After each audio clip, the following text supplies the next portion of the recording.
आपण व्लॉगिंग याच्यामुळे स्टार्ट केलं की मी रील्स शूट करायला एक ट्रायपॉड घेतला. हे बघा या कोपऱ्यात तुम्ही बघू शकता. तर असं मला मेसेज आलेला, त्या कंपनीचं नाव बिव मी तर सर गाईज वेलकम बॅक. स्वागत आहे तुमचं अजून एका नवीन व्लॉगमध्ये. तर आपण खूपच दिवसांनी व्लॉगिंग स्टार्ट केलं आहे. व्लॉगिंग मी याच्यामुळे स्टार्ट करून टाकलं की मी रील्स शूट करायला एक ट्रायपॉड घेतलेला होता. तर तो घेतल्यानंतर मला असं फील झालं की आपण रील्स काढण्यासाठी एक ट्रायपॉड घेतला आणि यूट्यूबवरती व्लॉगिंग स्टार्ट करून तसंच स्टॉप करून घेतलेलं तो. तर मी त्याच्यामुळे म्हटलं की आजपासून नाही, मी 2-4 नाही 5-6 दिवसापूर्वीपासूनच मी ट्राय करत होतो व्लॉगिंग स्टार्ट करायचे. आपण व्लॉगिंग याच्यामुळे स्टार्ट केलं की मी रील्स शूट करायला एक ट्रायपॉड घेतला.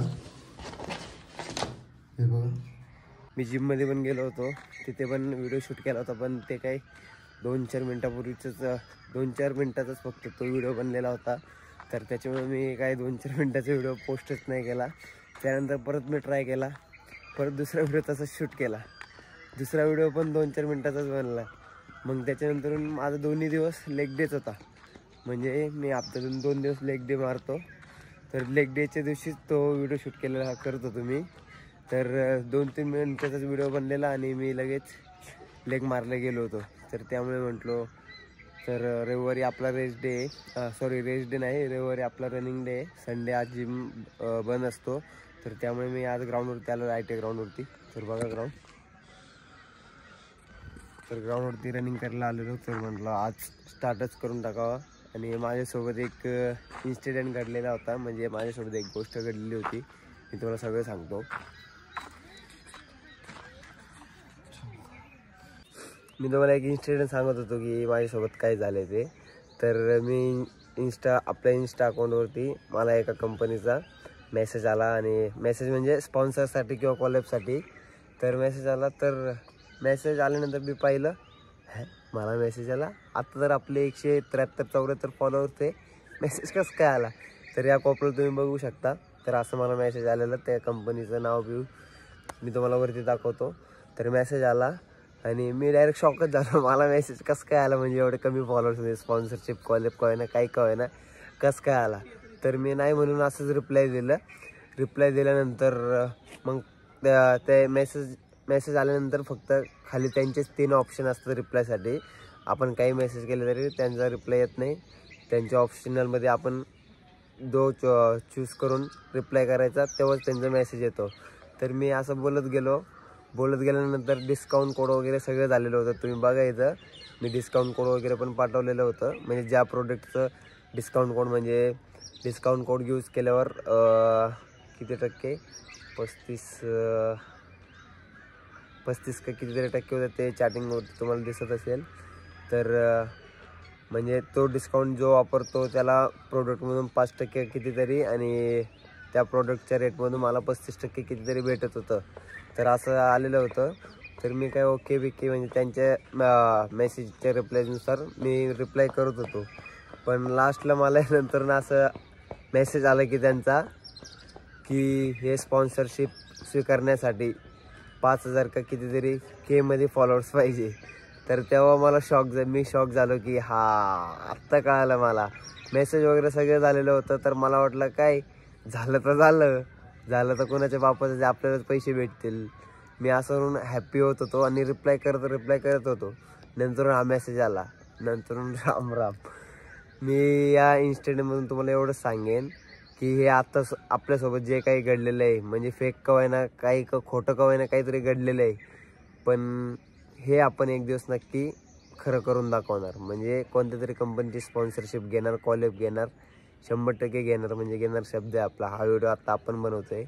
एक दिवस याच व्हिडिओचा त्याला काय म्हणतात, म्हणजे शब्द बोललेला आणि तो त्याने करून दाखवला. असं रील्स आपण शूट करणार, लक्षात ठेवा तुम्ही. तर आपण आता फॅट लॉसवरती म्हटल्यावर आपण आपल्याला ॲप्स काढायचे आहे. त्यामुळे आपण फॅट लॉस करतोय, वजन कमी करतोय. तर मला झाला महिना. आपण डाएट वगैरे म्हणजे एवढं आत्ता आपण अजून बिगिनर आहे.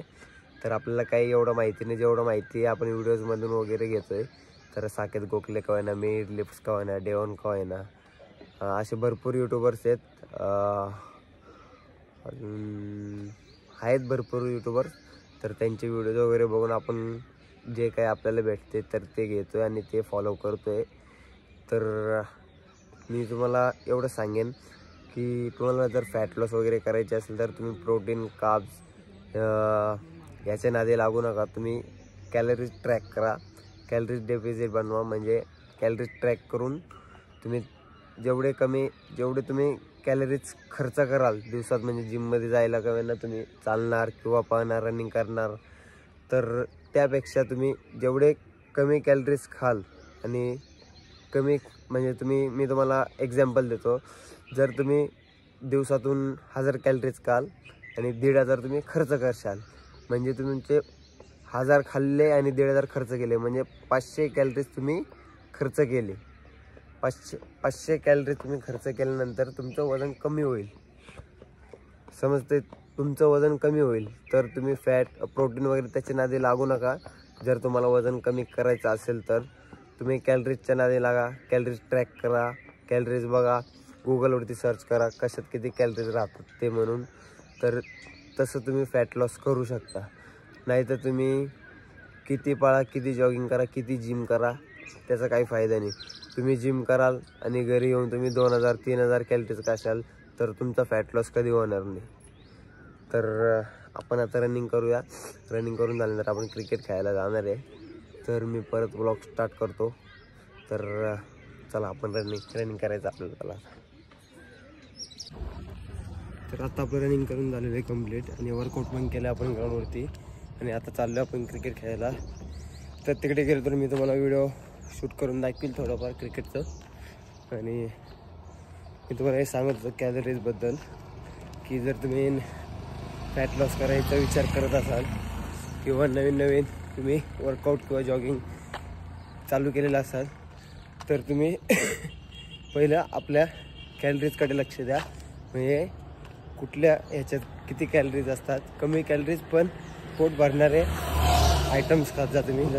तर असं तुम्ही शोधा, गुगलवरती वगैरे सर्च करा, तर कॅलरीज तुम्हाला गुगलवरती भेटून जाईल. म्हणजे जेणेकरून तुमचं पोट पण भरून राहील आणि तुमचा फॅट पण लॉस होत राहील. तर इथपर्यंत व्हिडिओ बघितला म्हटल्यावर तुमच्या भाऊच्या व्हिडिओला लाईक करा. लाईक पण करतात पण सबस्क्राईब नाही करत. सबस्क्राईब करा. असे डेली व्हिडिओज येत राहतील. अशाच काहीतरी नवीन गोष्टी तुम्हाला सांगण्यासाठी व्हिडिओज बनवत राहील. बाय. ਆਪੇ ਬੰਦਾ ਸਿੱਖ ਜਾਂਦਾ ਖਾ ਕੇ ਠੋਕਰਾਂ ਜੀ, ਠੋਕਰਾਂ ਬਦਾਮਾਂ ਨਾਲੋਂ ਤੇਜ਼ ਹੁੰਦੀਆਂ। ਹੌਲੀ ਹੌਲੀ ਹਾਸਲ ਮੁਕਾਮ ਹੁੰਦਾ ਆ, ਹੌਲੀ ਹੌਲੀ ਮਿਹਨਤਾਂ ਦਾ ਨਾਮ ਹੁੰਦਾ ਆ। ਪਹਿਲਾਂ ਹਰ ਬੰਦਾ ਆਮ ਹੁੰਦਾ ਆ। ਦੁਨੀਆਦਾਰੀ ਚੋਂ ਜੋ ਤਰਾਸ਼ ਬਣਦੇ, ਆਪਣੇ ਤੇ ਰੱਖ ਵਿਸ਼ਵਾਸ ਬਣਦੇ।